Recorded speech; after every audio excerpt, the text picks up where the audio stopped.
Hey YouTube, welcome to Trevor's Vinyl World.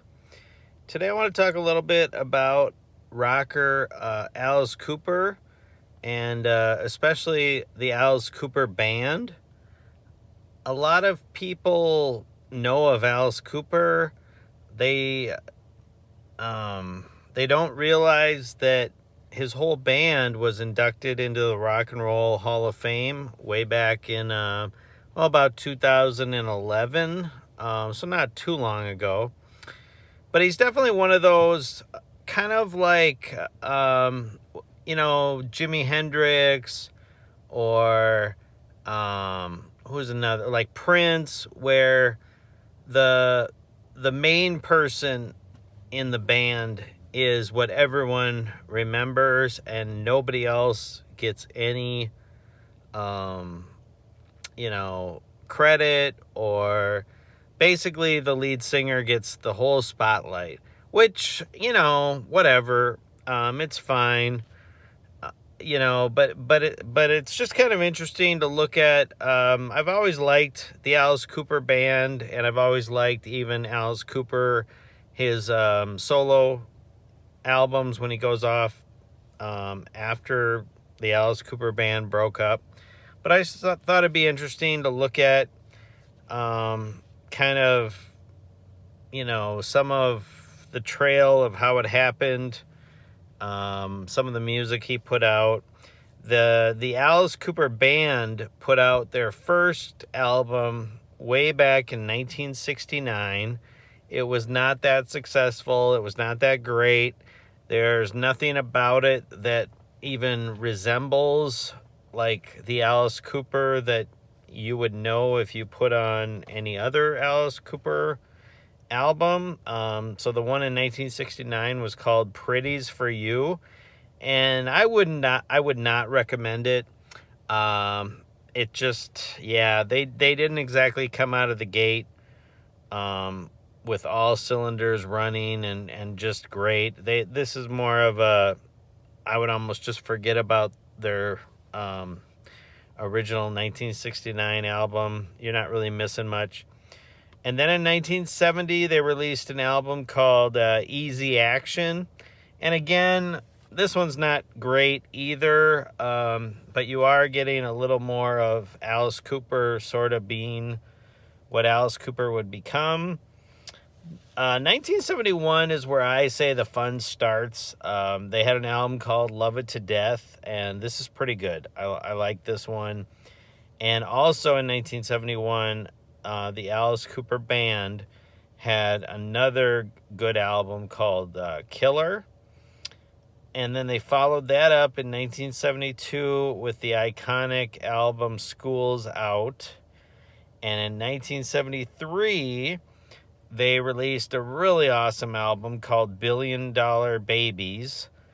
And unfortunately, in 1974, the Alice Cooper band broke up, and Alice Cooper went his own way, and then everyone else started a band called Billion Dollar Babies. So the last album they put together as a band, the Alice Cooper band, was called Billion Dollar Babies. And then basically when they broke up, everyone that wasn't Alice Cooper started a band, and they called that the Billion Dollar Babies. And they have like one really good album together, and then I think after that they disbanded.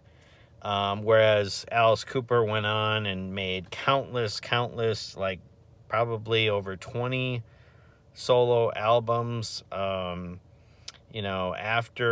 the Alice Cooper band broke up. But like I said, the Alice Cooper band was inducted into the Rock and Roll Hall of Fame. So they were together from 1969 until about 1974. So really, the Alice Cooper band was only around for 5 years, and they were inducted into the Rock and Roll Hall of Fame. So that right there tells you that in a short amount of time, they made a big impact, and they were great.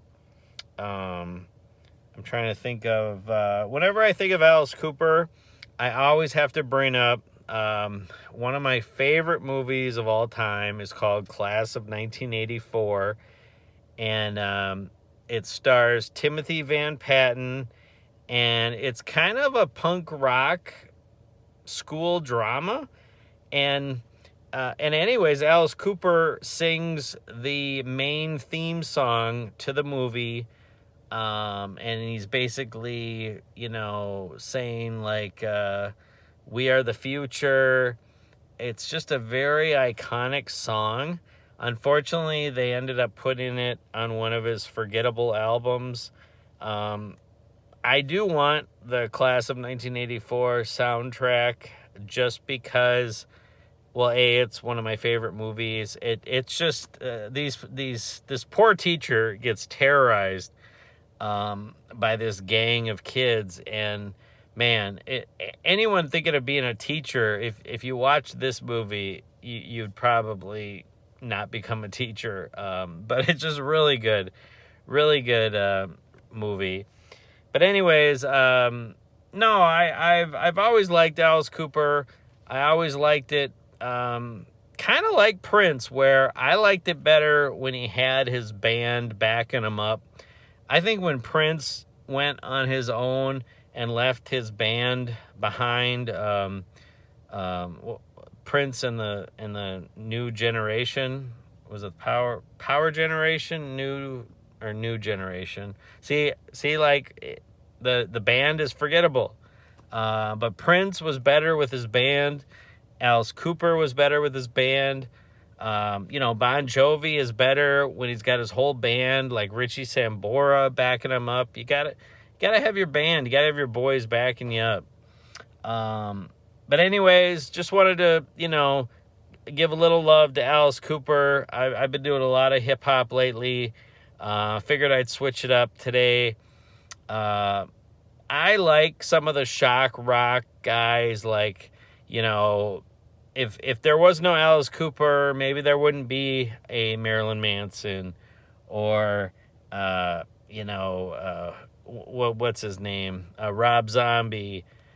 So I do like some of the shock rock, guys like that.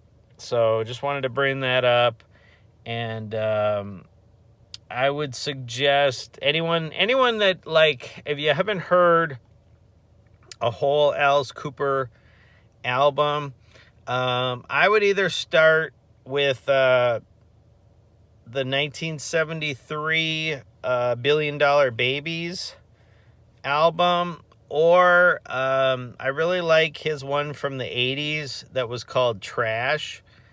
But yeah, Alice Cooper, great rocker, and it's kind of cool that he gave up drinking. He's been sober for like over 40 years, and he's actually a Christian. He's a good guy, and he has this image, but it's all just, it's just an image. Kind of like Motley Crue will have like satanic symbols on their shirts, and they have a song "Shout at the Devil," but I mean, they're not devil worshipers. It's just an image. It's just meant to get a rise out of people, or entertainment. And that's just how it used to be, that these rock bands, just wanted to be controversial, just to sell records. This is back before streaming and all that, when you literally had to sell records. Like if your band wasn't selling, then record labels would drop you and all that. So, you had to shock people, and Alice Cooper definitely did that. So anyways, hope everyone is doing well. Like the video, subscribe to the channel, and talk to you guys later. Bye.